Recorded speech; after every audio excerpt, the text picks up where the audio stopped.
नमो रत्नत्रयाय नमः आर्यावलोकितेश्वराय बोधिसत्त्वाय महासत्त्वाय महाकारुणिकाय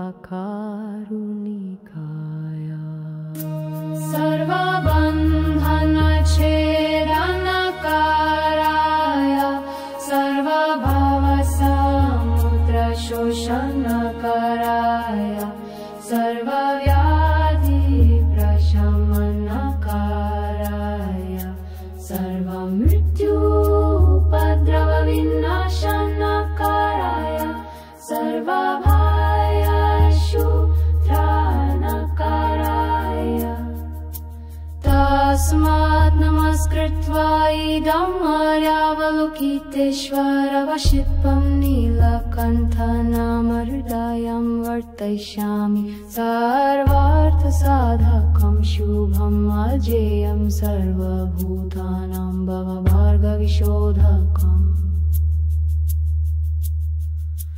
तद्यथा ॐ आलोके आलोकमतिलोकातिक्रान्त हे हरे आर्यावलोकितेश्वर महाबोधिसत्त्व हे बोधिसत्त्व महाबोधिसत्त्व हे वीर्यबोधिसत्त्व हे महाकारुणिका स्मर हृदयम्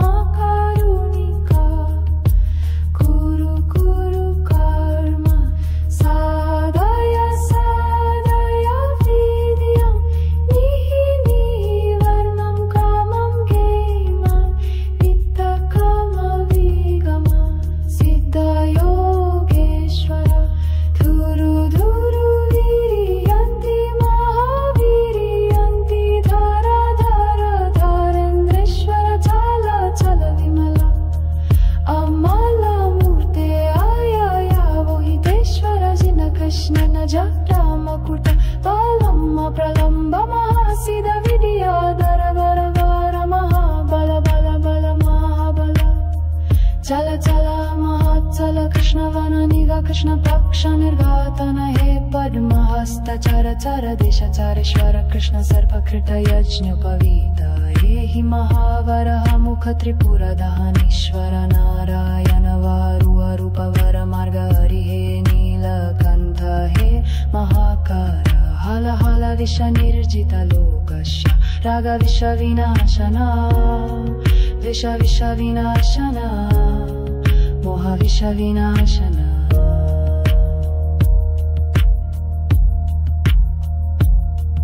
हुरु हुरु मल हुरु हुरु हरे महापद्मनाभा सर सर श्री श्री सुरु सुरु भूरुत्स भूरुत्स बुद्धिय बुद्धिय बोधय बोधय मैत्री नीलकण्ठाय हि वाम शित सिंह मुख हस हस मुञ्च मुञ्च महता समय हि पामः सिद योगेश्वर वन बाण अच्छो साधय साधय विद्यां स्मर स्मरतां भगवन्तं लोकित विलोकितं लोकेश्वरं तथागतं ददाहि मे दर्शनकामस्य दर्शनं प्रहृदयं मनः स्वाहा सिदय स्वाहा सिद योगेश्वराय स्वाहा नीलकण्ठाय स्वाहा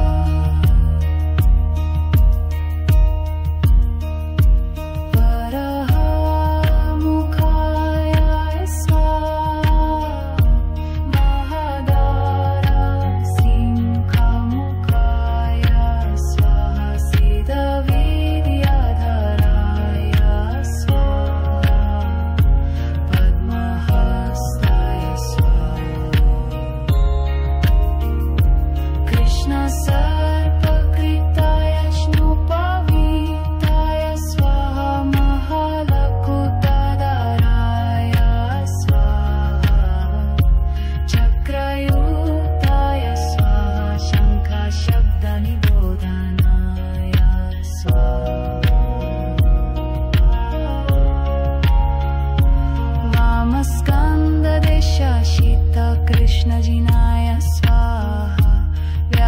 सर्वचार्मनिवासानाय स्वाहा लोकेश्वराय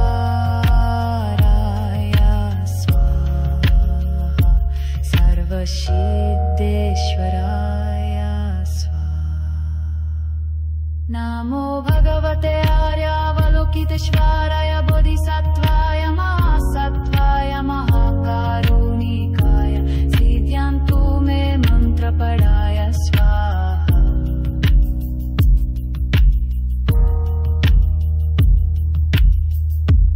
नमो रत्नत्रयाय नमः आर्यावलोकितेश्वराय बोधिसत्त्वाय महासत्त्वाय महाकारुणिकाय सर्वबन्धनच्छेदनकाराय सर्वभवसमुद्रशोषणकाराय सर्वव्याधिप्रशमनकाराय सर्वमृत्युपद्रवविनाशनकाराय सर्वभयशुत्राणकाराय तस्मात् नमस्कृत्वा इदम् आर्यावलोकितेश्वरवशित्वं नीलकण्ठनामहृदयं वर्तयिष्यामि सर्वार्थसाधकं शुभम् अजेयं सर्वभूतानां भवभार्गविशोधकम् तद्यथा ॐ आलोके आलोकमतिलोकातिक्रान्त हे हरे आर्यावलोकितेश्वर महाबोधिसत्त्व हे बोधिसत्त्व महाबोधिसत्त्व हे वीर्यबोधिसत्त्व हे महाकारुणिका स्मर हृदय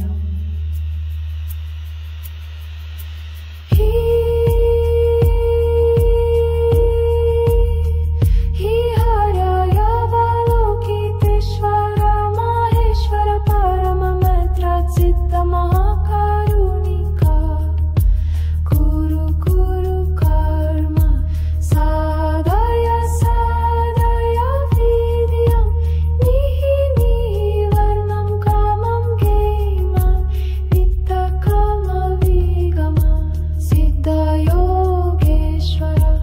धुरु धुरु वीर्यन्ति महावीर्यन्ति धर धर धरेन्द्रेश्वर चल चल विमला अमलमूर्ते आयावोहितेश्वर जिन कृष्ण न जटामकुट बलम प्रलम्ब महासिद विद्याधर वर वर महाबल बल बल महाबल चल चल महाचल कृष्ण वन निग कृष्ण पक्ष निर्घातन हे पद्महस्त चर चर देश चारेश्वर कृष्ण सर्पकृत यज्ञोपवीत हे हि महावरः मुख त्रिपुर दहनेश्वर नारायण वारुवरूपवर मार्ग हरि हे नीलकण्ठ हे महाकार हल हल विष निर्जित लोकस्य राग विष विनाशना विष विष विनाशना मोह विष विनाशना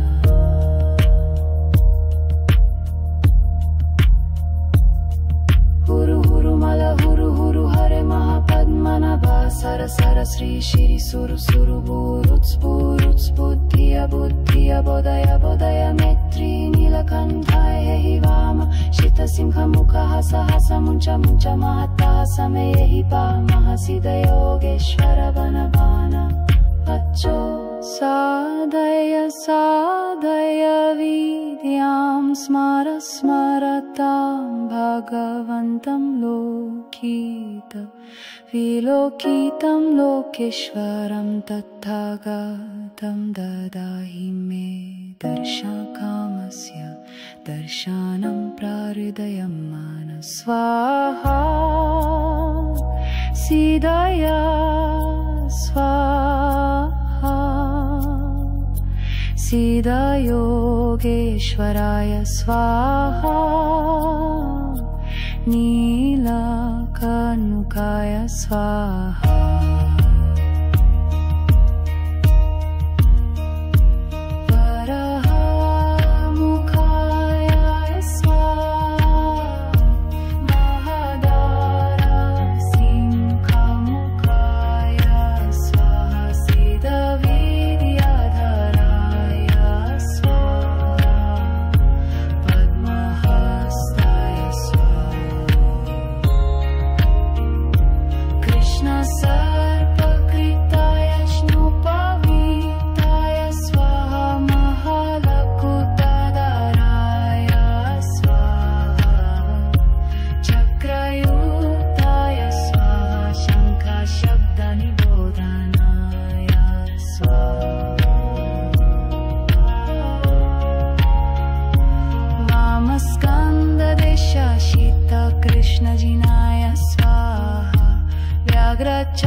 सर्वयोगेश्वराय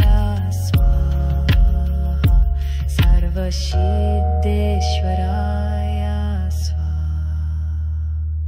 नमो भगवते आर्यावलोकितेश्वराय बोधिसत्त्वाय महासत्त्वाय महाकारुणिकाय सिद्ध्यन्तु मे मन्त्रपराय स्वाहा।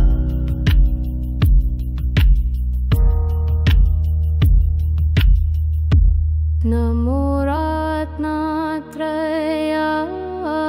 नमः आर्यावलोकितेश्वराय बोधिसत्त्वाय महासत्त्वाय महाकारुणिकाय सर्वबन्धनच्छेदनकाराय सर्वभवसमुद्रशोषणकाराय सर्वव्याधिप्रशमनकाराय सर्वमृत्युपद्रवविनाशनकाराय सर्वभयशुत्राणकाराय तस्मात् नमस्कृत्वा इदम् आर्यावलोकितेश्वरवशित्वं नीलकण्ठनामहृदयं वर्तयिष्यामि सर्वार्थसाधकं शुभम् अजेयं सर्वभूतानां भवभार्गविशोधकम् तद्यथा ॐ आलोके आलोकमतिलोकातिक्रान्त हे हरे आर्यावलोकितेश्वर महाबोधिसत्त्व हे बोधिसत्त्व महाबोधिसत्त्व हे वीर्यबोधिसत्त्व हे महाकारुणिका स्मर हृदयम्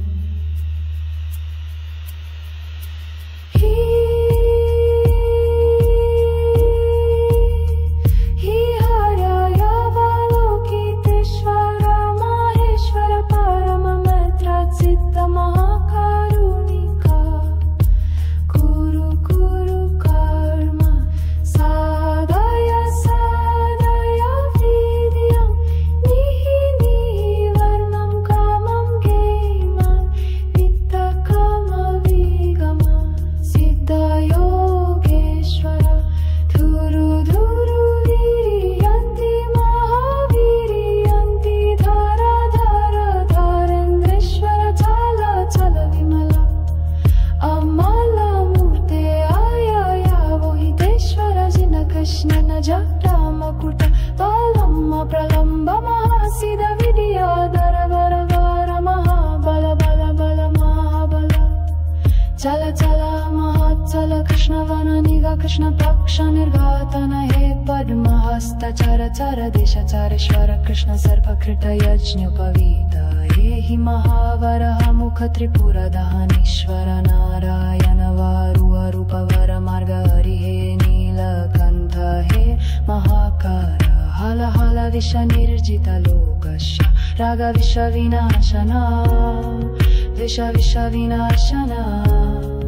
मोह विष विनाशना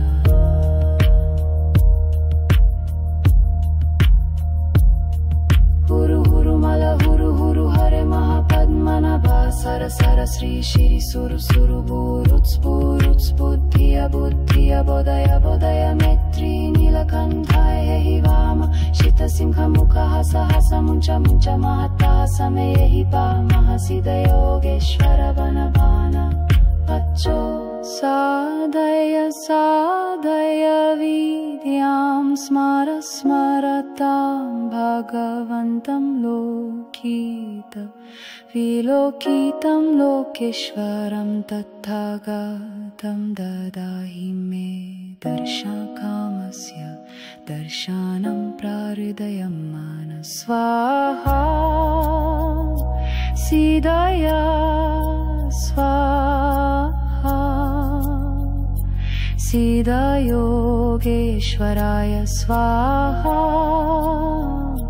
नीलकण्ठाय स्वाहा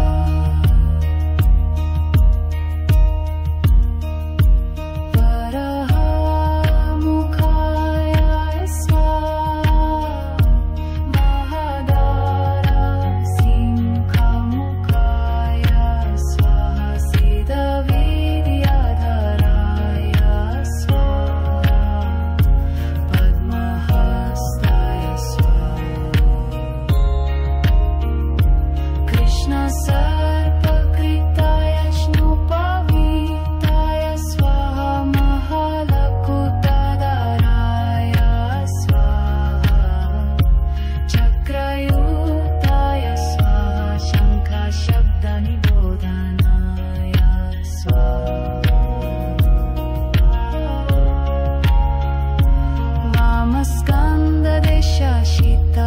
कृष्णजिनाय स्वाहा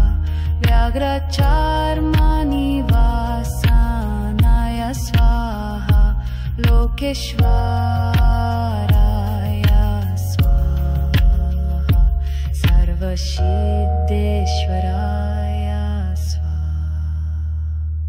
नमो भगवते आर्यावलोकितेश्वराय बोधिसत्त्वाय महासत्त्वाय महाकारुणिकाय सिद्ध्यन्तु मे मन्त्रपराय स्वाहा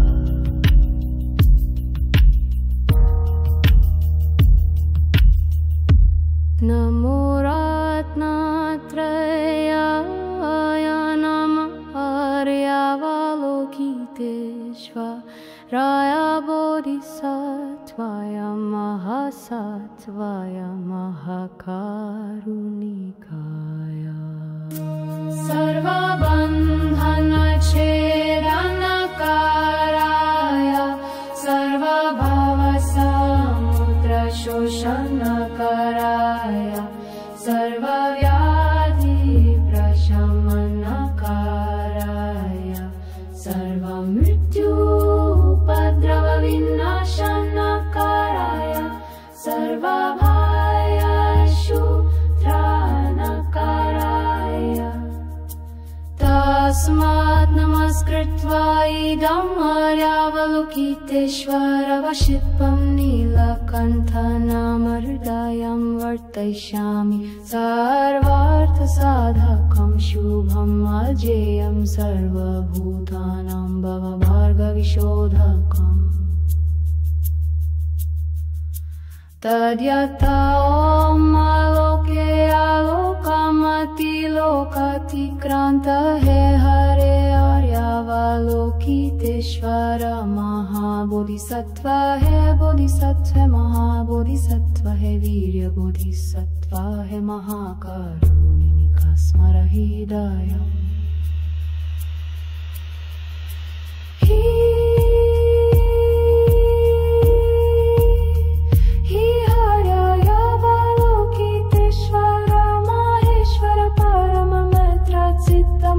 महाकारुणिका कुरु कुरु कर्म साधय साधय विद्यं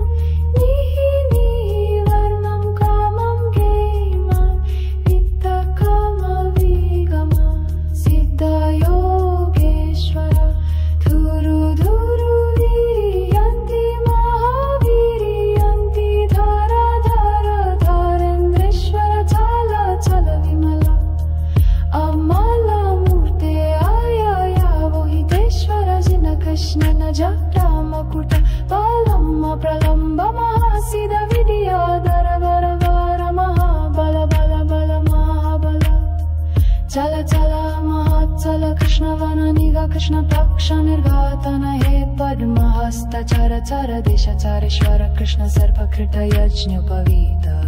हि महावरः मुख त्रिपुरदहनीश्वर नारायण वारुवरूप वर मार्ग हरि हे नीलकण्ठ हे महाकार हल हल विष निर्जित लोकस्य राग विष विनाशना विष विष विनाशना मोह विष विनाशना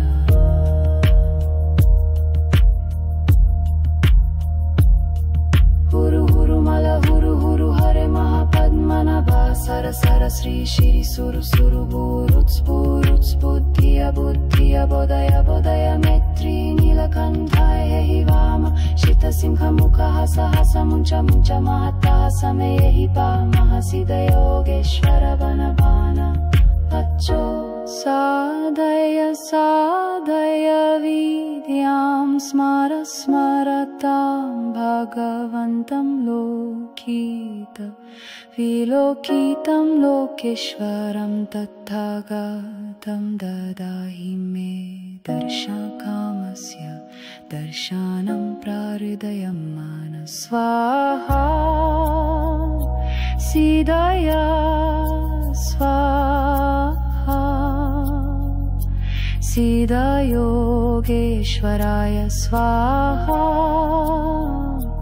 नीलकण्ठाय स्वाहा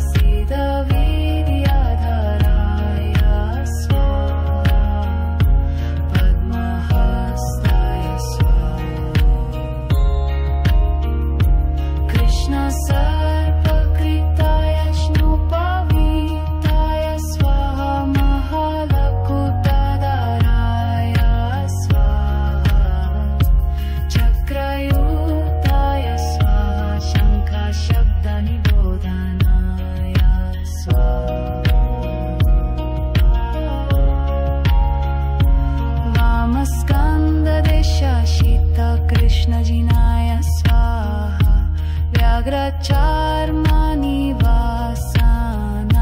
स्वाहा लोकेश्वराय स्वाहा सर्वसिद्धेश्वराय स्वाहा। नमो भगवते आर्यावलोकितेश्वराय बोधिसत्त्वाय महासत्त्वाय महाकारुणिकाय सिद्ध्यन्तु मे मन्त्रपराय स्वाहा।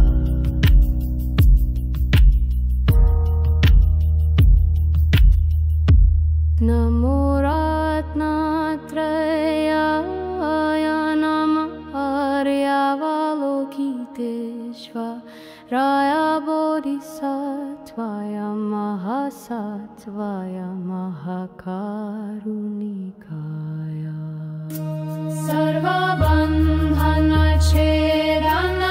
सर्वबन्धनच्छेदनकाराय सर्वभवसमुद्रशोषणकाराय सर्वव्याधिप्रशमनकाराय सर्वमृत्युपद्रवविनाशनकाराय सर्वभयशुत्राणकाराय तस्मात् नमस्कृत्वा इदम् आर्यावलोकितेश्वरवशित्वं नीलकण्ठनामहृदयं वर्तयिष्यामि सर्वार्थसाधकं शुभम् अजेयं सर्वभूतानां भवभार्गविशोधकम् तद्यथा ॐ आलोके आलोकमतिलोकातिक्रान्त हे हरे आर्यावलोकितेश्वर महाबोधिसत्त्व हे बोधिसत्त्व महाबोधिसत्त्व हे वीर्यबोधिसत्त्व हे महाकारुणिका स्मर हृदय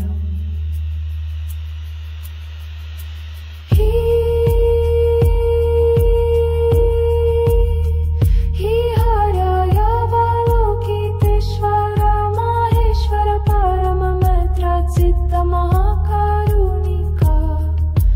कुरु कुरु कर्म साधय साधय वीर्यं निहि निवर्णं कामं गेमं वित्तकामविगम सिद्धयोगेश्वर धुरु धुरु वीर्यन्ति महावीर्यन्ति धर धर धरेन्द्रेश्वर चल चल विमला अमल मूर्ते आया वोहितेश्वर जिन कृष्ण न जटामकुट बलम प्रलम्ब महासिद विद्याधर वर वर महाबल बल बल महाबल चल चल महाचल कृष्ण वन निग कृष्ण पक्ष निर्घातन हे पद्महस्त चर चर देश चारेश्वर कृष्ण सर्पकृत यज्ञोपवीत हे हि महावरः मुख त्रिपुर दहनेश्वर नारायण वारुवरूपवर मार्ग हरि हे नीलकण्ठ हे महाकार हल हल विष निर्जित लोकस्य राग विष विनाशना विष विष विनाशना मोह विष विनाशना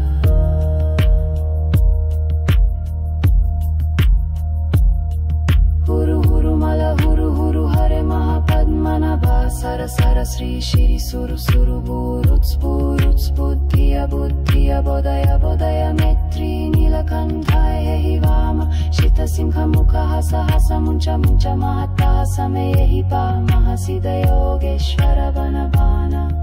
अच्छो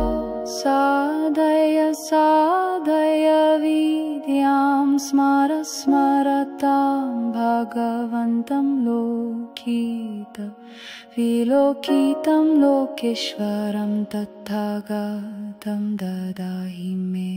दर्शनकामस्य दर्शनं प्रहृदयं मनः स्वाहा सिद्धय स्वाहा सिद्धयोगेश्वराय स्वाहा नीलकण्ठाय स्वाहा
सर्वयोगेश्वराय स्वाहा सर्वसिद्धेश्वराय स्वाहा। नमो भगवते आर्यावलोकितेश्वराय बोधिसत्त्वाय महासत्त्वाय महाकारुणिकाय सिद्ध्यन्तु मे मन्त्रपराय स्वाहा।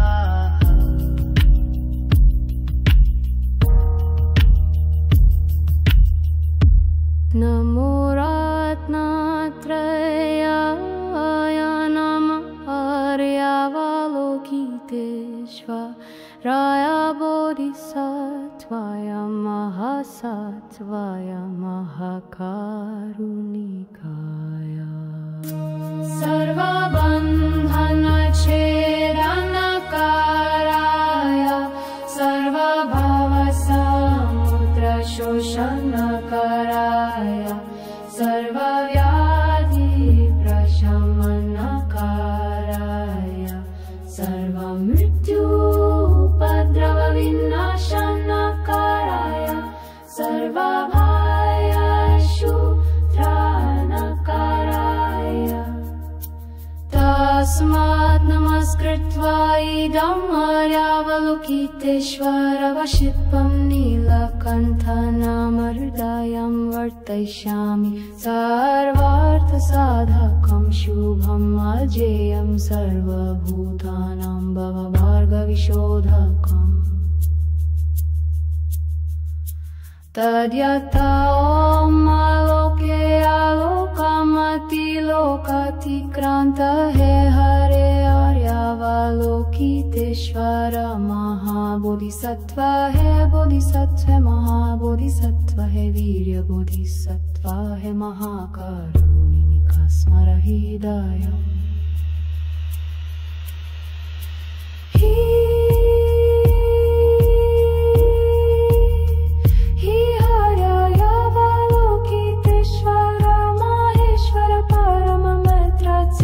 महाकारुणिका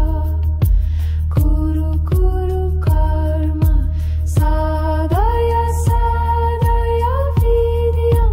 निहि निवर्णं कामं गेमं वित्तकामविगम सिद्धयोगेश्वर धुरु धुरु वीर्यन्ति महावीर्यन्ति धर धर धरेन्द्रेश्वर चल चल विमला अमला मूर्ते आया वोहितेश्वर जिन कृष्ण न जटा मकुट तलम प्रलम्ब महासिद विद्याधर वर वर महाबल बल बल महाबल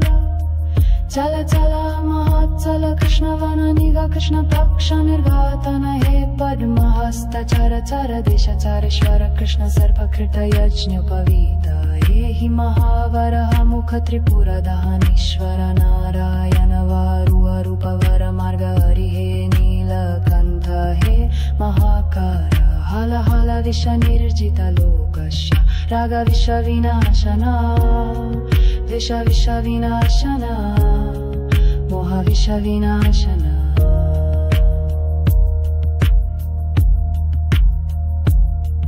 हुरु हुरु मल हुरु हुरु हरे महापद्मनाभा सर सर श्री श्री सुरु सुरु भूरुत्स भूरुत्स बुद्धिय बुद्धिय बोधय बोधय मैत्री नीलकण्ठाय हि वाम शीत सिंह मुख हस हस मुञ्च मुञ्च महता समय हि पामः सिद्धयोगेश्वर वन बाण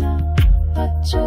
साधय साधय विद्यां स्मर स्मरतां भगवन्तं लोकित विलोकितं लोकेश्वरं तथागतं ददाहि मे दर्शनकामस्य दर्शनं प्रहृदयं मनः स्वाहा सिद्धय स्वाहा सिद्धयोगेश्वराय स्वाहा नीलकण्ठाय स्वाहा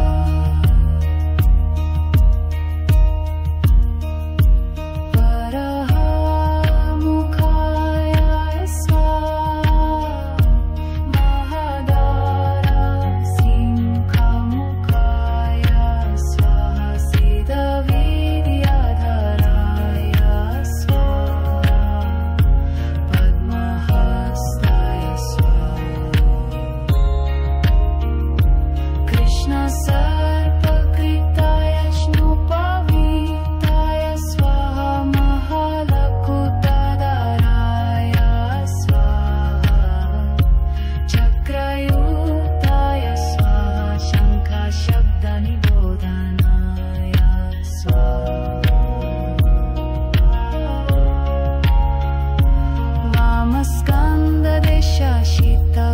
कृष्णजिनाय स्वाहा व्याघ्रचार्मनिवासानाय स्वाहा लोकेश्वराय स्वाहा सर्वसिद्धेश्वराय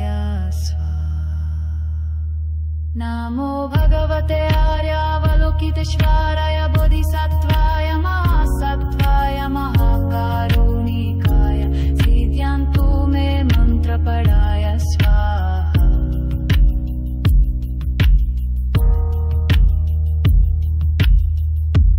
नमो रत्नत्रयाय नमः आर्यावलोकितेश्वराय बोधिसत्त्वाय महासत्त्वाय महाकारुणिकाय सर्वबन्धनच्छेदनकाराय सर्वभवसमुद्रशोषणकाराय सर्वव्याधिप्रशमनकाराय सर्वमृत्युपद्रवविनाशनकाराय सर्वभयशूत्राणकाराय तस्मात् नमस्कृत्वा इदम् आर्यावलोकितेश्वरवशित्वं नीलकण्ठनामहृदयं वर्तयिष्यामि सर्वार्थसाधकं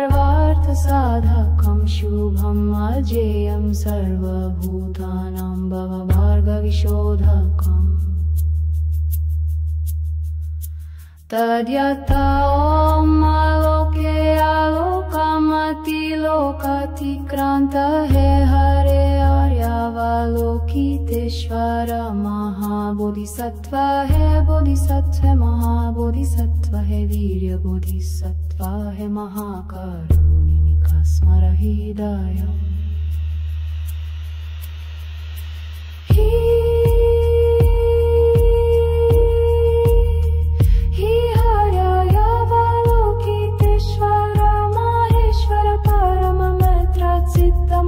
महाकारुणिका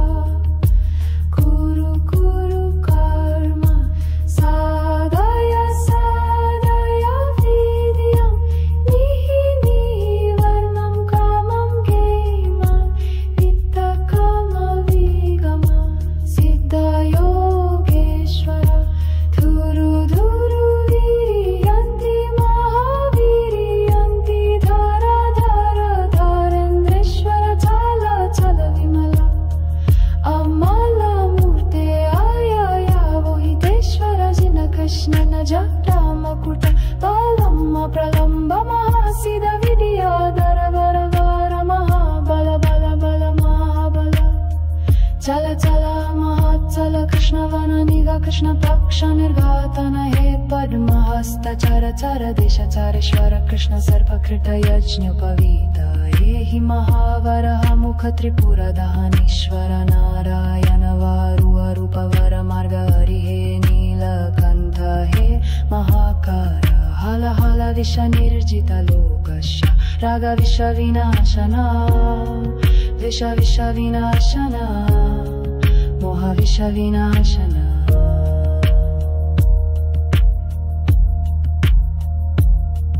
हुरु हुरु मल हुरु हुरु हरे महापद्मनाभा सर सर श्री श्री सुरु सुरु बुरुत्स बुरुत्स बुद्धिय बुद्धिय बोधय बोधय मैत्री नीलकण्ठाय हि वाम शीत सिंह मुख हस हस मुञ्च मुञ्च महता समय हि पामः सिद्धयोगेश्वर वन बाण अच्छो साधय साधय विद्यां स्मर स्मरतां भगवन्तं लोकित विलोकितं लोकेश्वरं तथागतं ददाहि मे दर्शनकामस्य दर्शनं प्रहृदयं मनः स्वाहा सिद्धय स्वाहा सिद्धयोगेश्वराय स्वाहा नीलकण्ठाय स्वाहा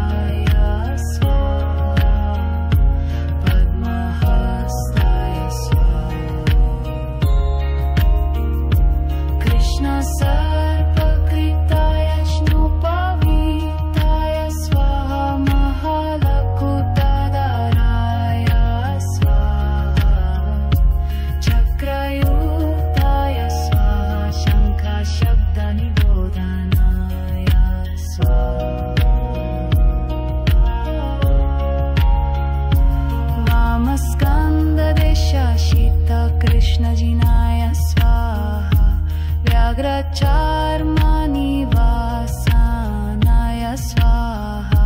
लोकेश्वराय स्वाहा सर्वसिद्धेश्वराय स्वाहा।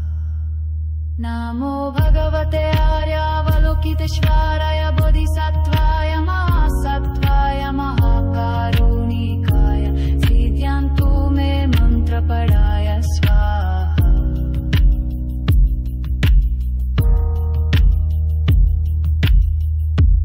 नमो रत्नत्रयाय नमः आर्यावलोकितेश्वराय बोधिसत्त्वाय महासत्त्वाय महाकारुणिकाय सर्वबन्धनच्छेदनकाराय सर्वभवसमुद्रशोषणकाराय सर्वव्याधिप्रशमनकाराय सर्वमृत्युपद्रवविनाशनकाराय सर्वभयशुत्राणकाराय तस्मात् नमस्कृत्वा इदम् आर्यावलोकितेश्वरवशित्वं नीलकण्ठनामहृदयं वर्तयिष्यामि सर्वार्थसाधकं शुभम् अजेयं सर्वभूतानां भवभार्गविशोधकम् तद्यथा ॐ आलोके आलोकमतिलोकातिक्रान्त हे हरे आर्यावलोकितेश्वर महाबोधिसत्त्व हे बोधिसत्त्व महाबोधिसत्त्व हे वीर्यबोधिसत्त्व हे महाकारुणिका स्मर हृदय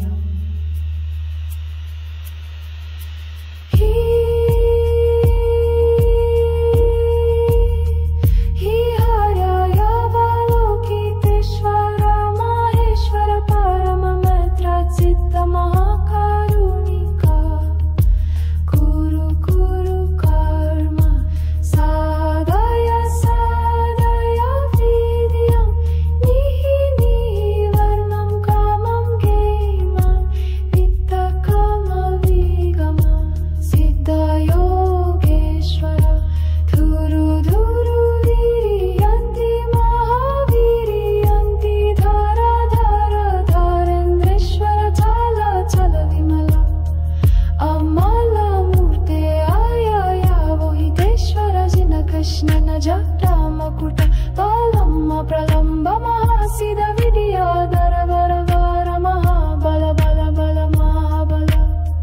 चल चल महाचल कृष्ण वन निग कृष्ण पक्ष निर्घातन हे पद्महस्त चर चर देश चारेश्वर कृष्ण सर्पकृत यज्ञोपवीत हे हि महावरः मुख त्रिपुर दहनेश्वर नारायण वारुवरूपवर मार्ग हरि हे नीलकण्ठ हे महाकार हल हल विष निर्जित लोकस्य राग विष विनाशना विष विष विनाशना मोह विष विनाशना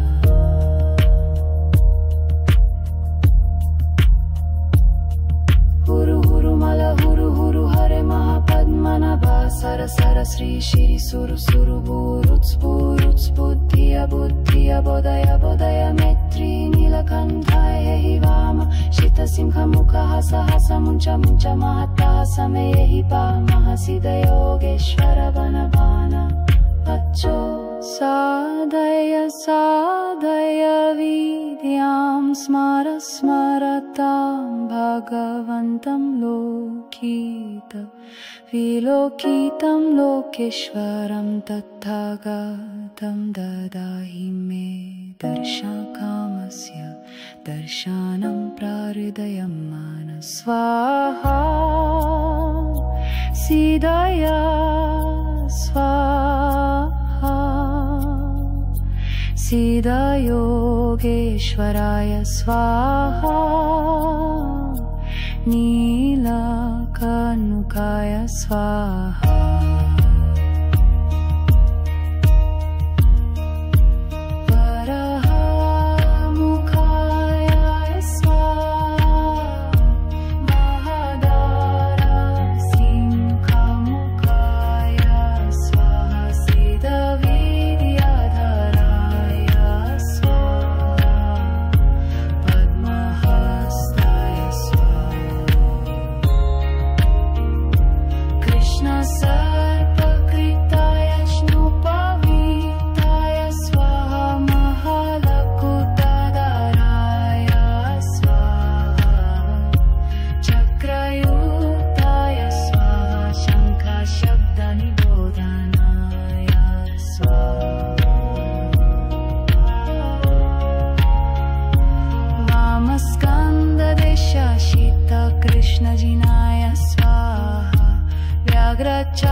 सर्वयोगेश्वराय स्वाहा सर्वसिद्धेश्वराय स्वाहा। नमो भगवते आर्यावलोकितेश्वराय बोधिसत्त्वाय महासत्त्वाय महाकारुणिकाय सिद्ध्यन्तु मे मन्त्रपराय स्वाहा।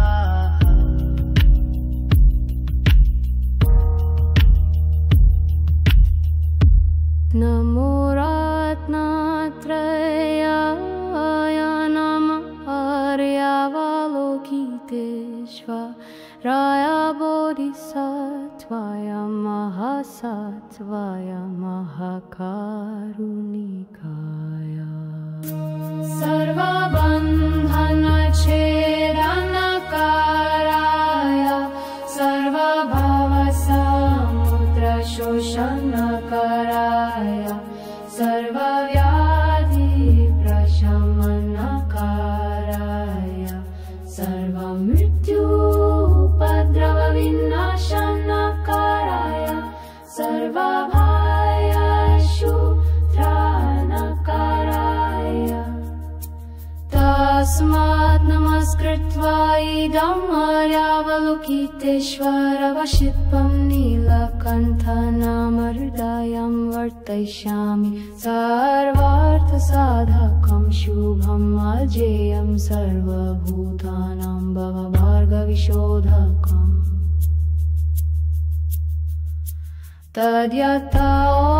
आलोके आलोकमतिलोकातिक्रान्त हे हरे आर्यावलोकितेश्वर महाबोधिसत्त्व हे बोधिसत्त्व महाबोधिसत्त्व हे वीर्यबोधिसत्त्व हे महाकारुणिका स्मर हृदयम्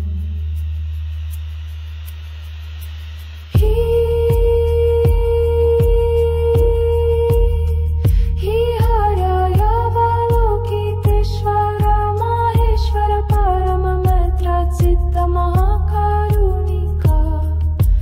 कुरु कुरु कर्म साधय साधय विद्यं निहि निवर्णं कामं गेमं वित्तकामविगम सिद्धयोगेश्वर धुरु धुरु वीर्यन्ति महावीर्यन्ति धर धर धरेन्द्रेश्वर चल चल विमला अमलमूर्ते आयावोहितेश्वर जिन कृष्ण न जटामकुट तलम प्रलम्ब महासिद विद्याधर वर वर महाबल बल बल महाबल चल चल महाचल कृष्ण वन निगा कृष्ण पक्ष निर्घातन हे पद्महस्त चर चर देश चारेश्वर कृष्ण सर्पकृत यज्ञोपवीत हे हि महावरः मुख त्रिपुर दहनेश्वर नारायण वारुवरूपवर मार्ग हरि हे नीलकण्ठ हे महाकार हल हल विष निर्जित लोकस्य राग विष विनाशना विष विष विनाशना मोह विष विनाशना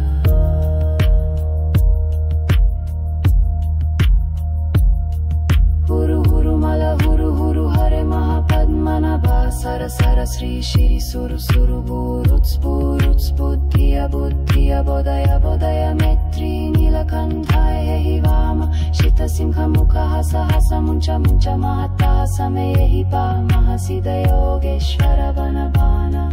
पच्चो साधय साधय विद्यां स्मर स्मरतां भगवन्तं लोकित विलोकितं लोकेश्वरं तथागतं ददाहि मे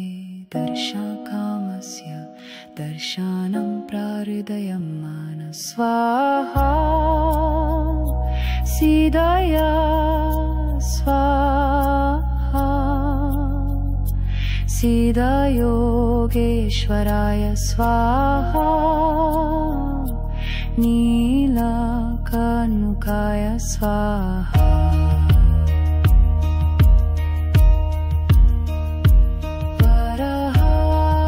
वराहमुखाय स्वाहा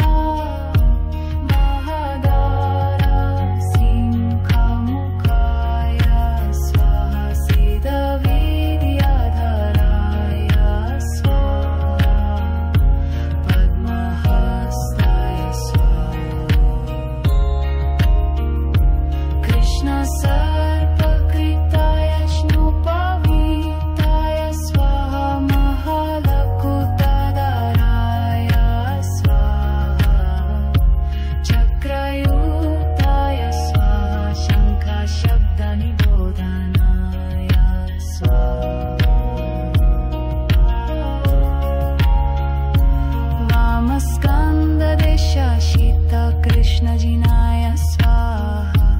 व्याघ्रचार्मनिवासानाय स्वाहा लोकेश्वराय स्वाहा सर्वसिद्धेश्वराय नमो भगवते आर्यावलोकितेश्वराय बोधिसत्त्वाय महासत्त्वाय महाकारुणिकाय सिद्ध्यन्तु मे मन्त्रपराय स्वाहा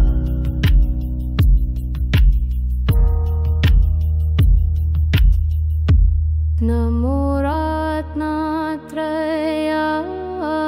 नमः आर्यावलोकितेश्वराय बोधिसत्त्वाय महासत्त्वाय महाकारुणिकाय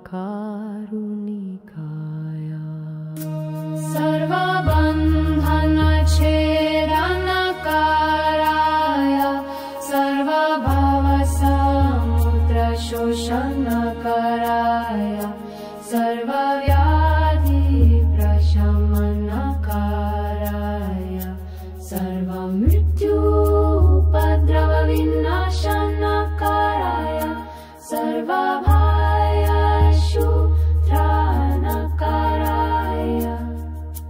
तस्मात् नमस्कृत्वा इदम् आर्यावलोकितेश्वरवशित्वं नीलकण्ठनामहृदयं वर्तयिष्यामि सर्वार्थसाधकं शुभम् अजेयं सर्वभूतानां भवभार्गविशोधकम् तद्यथा ॐ आलोके आलोकमतिलोकातिक्रान्त हे हरे आर्यावलोकितेश्वर महाबोधिसत्त्व हे बोधिसत्त्व महाबोधिसत्त्व हे वीर्यबोधिसत्त्व हे महाकारुणिका स्मर हृदयम्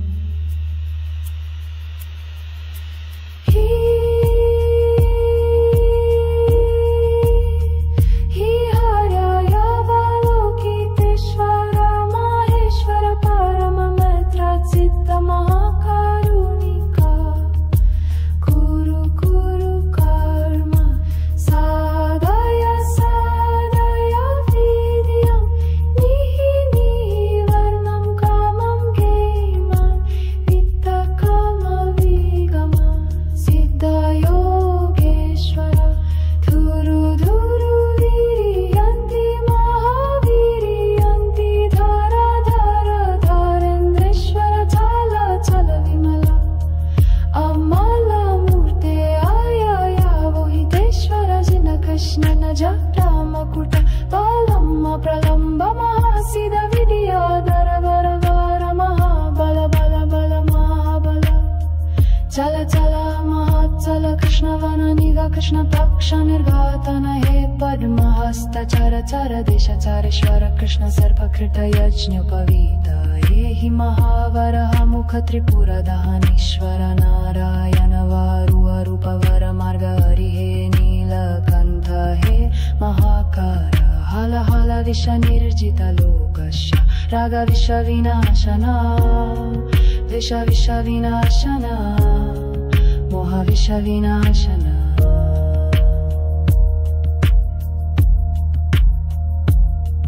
हुरु हुरु मल हुरु हुरु हरे महापद्मनाभा सर सर श्री श्री सुरु सुरु बुरुत्स बुरुत्स बुद्धिय बुद्धिय बोधय बोधय मैत्री नीलकण्ठाय हि वाम शित सिंह मुख हस हस मुञ्च मुञ्च महता समय हि पामः सिद्धयोगेश्वर वन बाण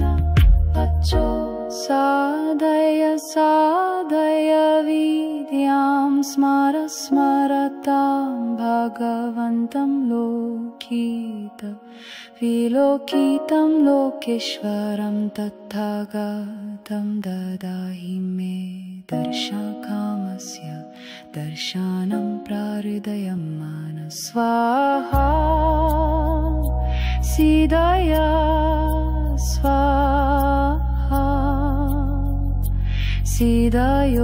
सिद्धयोगेश्वराय स्वाहा नीलकण्ठाय स्वाहा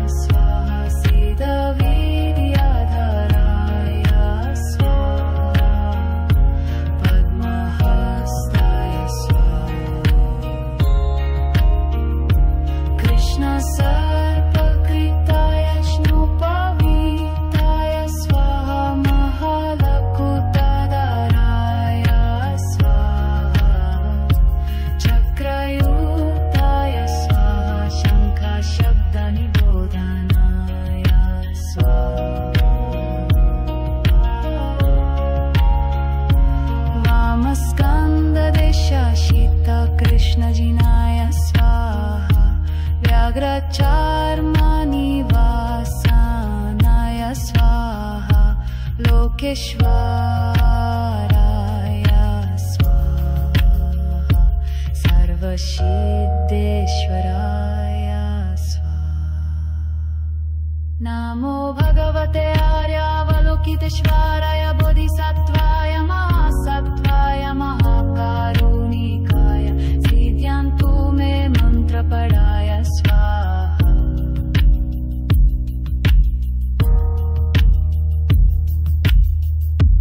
नमो रत्नत्रयाय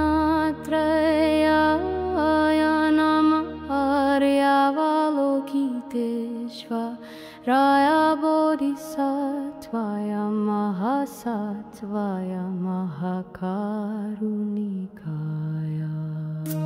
सर्वबन्धनच्छेदनकाराय सर्वभवसमुद्रशोषणकाराय सर्वव्याधिप्रशमनकाराय सर्वमृत्युपद्रवविनाशनकाराय सर्वभयशुत्राणकाराय तस्मात् नमस्कृत्वा इदम् आर्यावलोकितेश्वरवशित्वं नीलकण्ठनामहृदयं वर्तयिष्यामि सर्वार्थसाधकं शुभम् अजेयं सर्वभूतानां भवभार्गविशोधकम्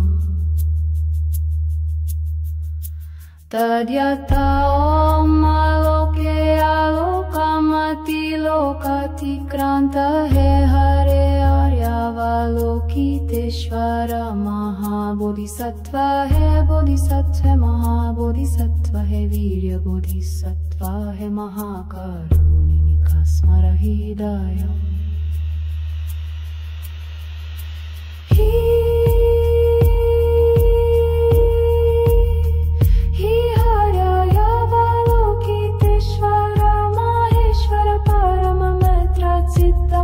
महाकारुणिका कुरु कुरु कर्म साधय साधय वीर्यं निहि निवर्णं कामं गेमं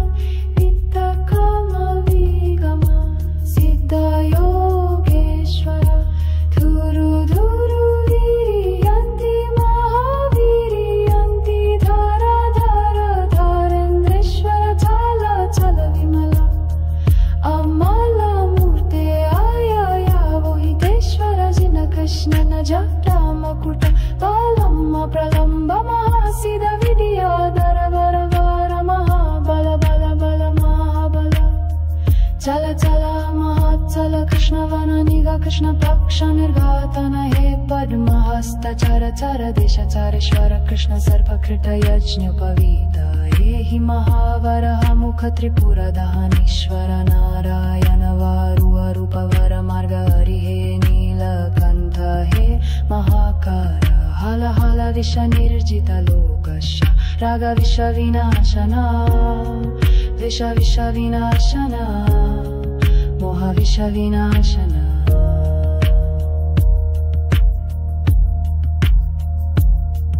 हुरु हुरु मल हुरु हुरु हरे महापद्मनाभा सर सर श्री श्री सुरु सुरु बुरुत्स्फुरुत्स् बुद्धिय बुद्धिय बोधय बोधय मैत्री नीलकण्ठाय हि वाम शीतसिंह मुख हस हस मुञ्च मुञ्च महता समय हि पामः सिद्धयोगेश्वर वनवान अच्छो साधय साधय विद्यां स्मर स्मरतां भगवन्तं लोकित विलोकितं लोकेश्वरं तथागतं ददाहि मे दर्शनकामस्य दर्शनं प्रहृदयं मनः स्वाहा सिद्धय स्वाहा सिद्धयोगेश्वराय स्वाहा नीलकण्ठाय स्वाहा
सर्वलोकेश्वराय